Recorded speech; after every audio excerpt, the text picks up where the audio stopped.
Thank you and welcome to the show this morning.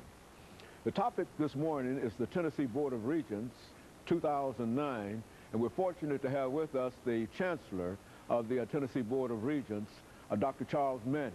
And of course, Dr. Manning, let me welcome you to the show this morning.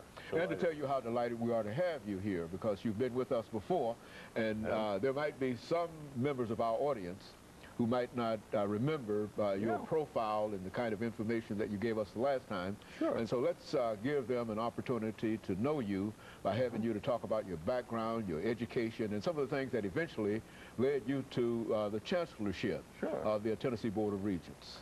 Well, I'll start with when I was born. I was actually born pretty close to here in Danville, Kentucky. Very good.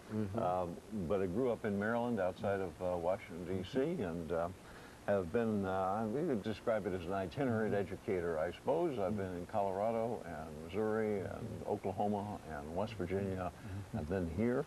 And so sort of that variety of backgrounds is what caused me to get the job here. Okay, very good. Absolutely delighted to do it, and it's a wonderful system, the Board of Regents. And Tennessee has been fabulous, and usually it's not as cold as it is today.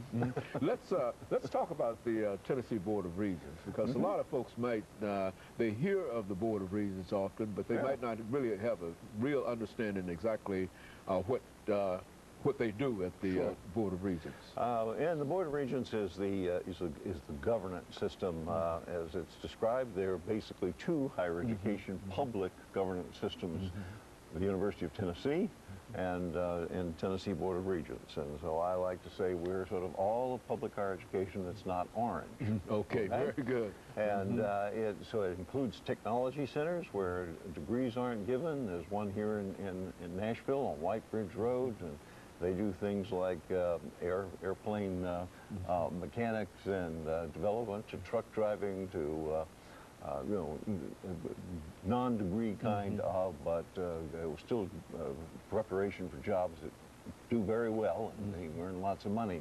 Then the community colleges, and there are 13 of those, and the Nashville State Technical Community College, again, is on White Bridge Road. That's here locally, and Ball State is another one close by.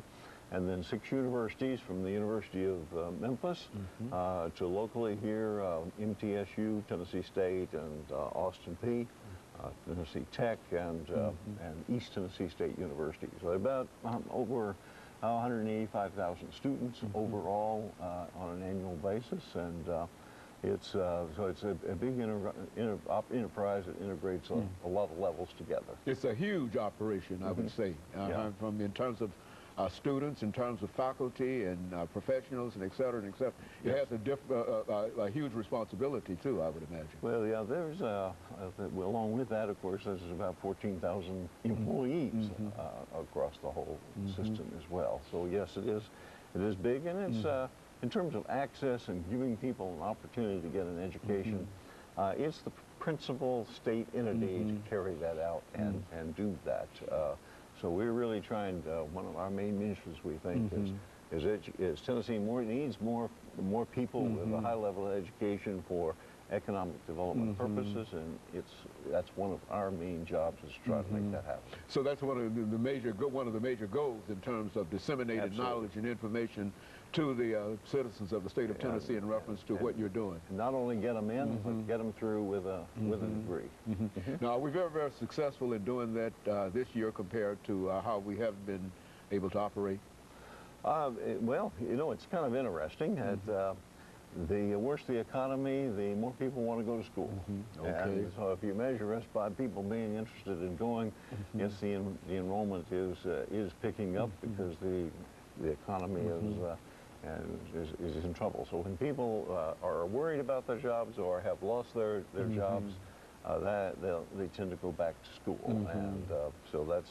So we're in a real sense benefiting from that, well, in some degree, are we not? And at the same time, when we look at the general economic situation in the state of Tennessee, we're not doing as well. Now, how does that impact you? I mean, that has... we're one of those that have, more clients coming in, and since we're subsidized, by the state for universities, about 50-50, we have state money diminishing while demand's increasing. It definitely poses some challenges to try to put those two things together. But our mission is reaching more people, getting them through, and we're not giving that up no matter what happens in the Very good. state. And of course, let us take this first commercial break, Sure.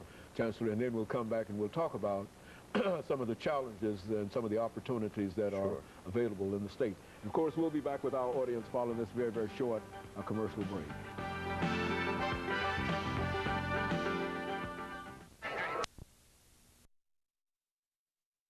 We're talking to Dr. CManning.